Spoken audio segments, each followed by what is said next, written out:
Good morning, my student. I hope you are doing fine. God bless you. Today we're going to look at major divisions and interpretation. Major divisions and interpretation. Under this, we are going to look at the main groups in Judaism. That is, the groups we have in Judaism. But before we talk about the groups we have in Judaism, we need to look at the history of the Jews briefly. Because of our time, we're going to continue the remaining one in Google Class. All right. The Jews started with the history right there in Hall of Semis. From that hall called of Shaddai now.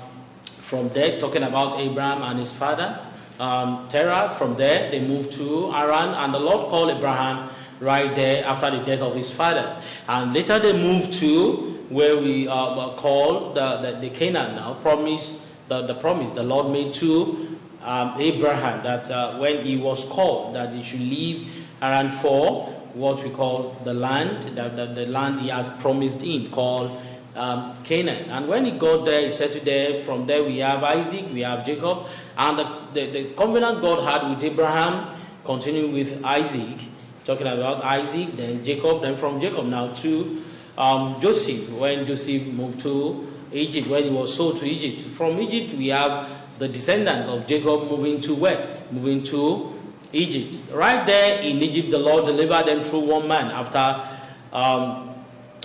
years now, the man called Moses delivered them, and they moved to the wilderness. From wilderness, they settled there, they worshipped the Lord, and a lot of laws were given to them that the Jews were still following till today. After this, they settled down right there in the land of Canaan through one man called Joshua, the one that reigned after Moses. And we have the judges. After judges, we have the kings. And after the kings now, we have divisions after Solomon. And after Solomon, when we had divisions, we have kings.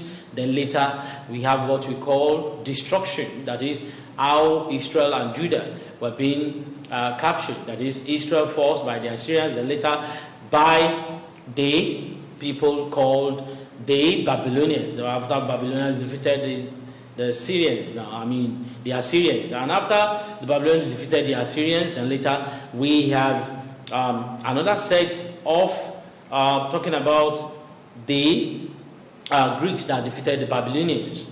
Then from there we have divisions. We have a lot of things that happened because of our time, till the time that the people of Israel later experienced what we call the Second World War that ended in 1945, started in 1939.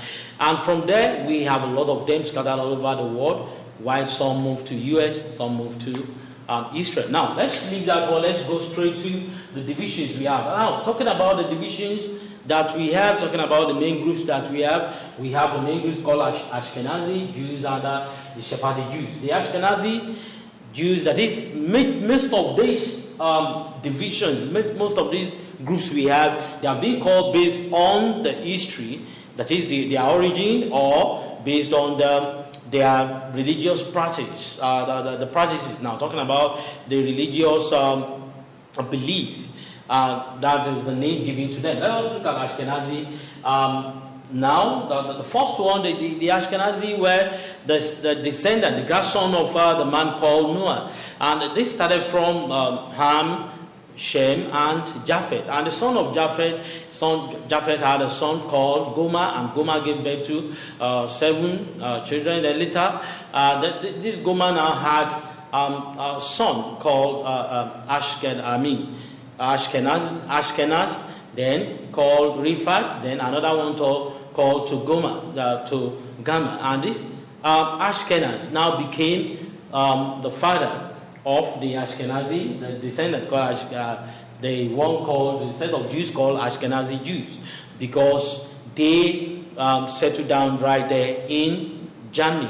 And the name called the Hebrew name of Germany then in 30th century was called Ashkenaz. That is from that word, and their language then was called Judeo-German. And that Judeo-German we are talking about is that was the language of the Ashkenazi, the Ashkenazi Jews now. I'm talking about the Ashkenazi Jews. They started from the north Europe, the eastern Europe, then also the central Europe. Now talking about the north, the east, and the central Europe. Later in the 15th to 16th century, they moved to Poland, and from Poland now they have what we call they moved out of Poland, and they have what we call they spread all over the European countries, talking about Balkan, talking about England, talking about Italy, talking about Netherlands, that is now called Holland, talking about France. And we now have the Ashkenazi Jews right there in all these European countries. Later, they moved to where we call, in 19th century to 20th century, they moved to where we call US and Israel. And the reason for this was because of the Second World War. After they were being annihilated, that is, Jews that were annihilated in the days of the Nazism, the Nazis leader then, talking about Adolf Hitler, then they spread all over the world. They're talking about the Jews now, but most especially talking about the Ashkenazi Jews, most especially right there in United States and also right there in Israel, because some of them went home while some went to United States, talking about Ashkenazi Jews now. And there were 85% of the population of the Jews we have all over the world. Now let us quickly look at the Sephardi Jews now. Sephardi Jews are the Jews that are right there in the North Africa, and also right there in where we call the North Africa, and also some part of Europe, that is in Spain and Portugal. Some of them were chased out from Portugal right there, and they're talking about, from Spain now to Portugal. They were chased out from Spain right there in 1492, and later in 1894 they were later settled down right there in Portugal, and from there they spread out to Spain, Portugal, and also we have the remnants right there in Spain. Then we have some in Portugal. Then later we have some in the North Africa, because some say that they came through Spain to North Africa, talking about the Arab countries that we have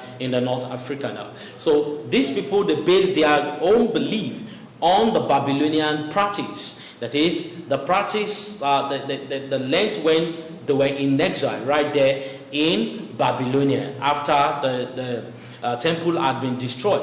Why they develop on this? The belief that they need to adapt to the people around them. For example, like the Arabs. So most of these Sephardi Jews, they speak the languages of the people they live around with. For example, the one in Europe, talking about the Portuguese, they are speaking Portuguese, while the one in North Africa, they are speaking what we call Arabic, and while some of them learned what we call Aramaic with it, that is Aramaic and Arabic at the same time, talking about Aramaic and what we call the Arabic and Portuguese. All right, let us look at the differences between Ashkenazi and also the Sephardi Jews. The Ashkenazi Jews and the Sephardi Jews, the Ashkenazi, they make use of what we call the Palestinian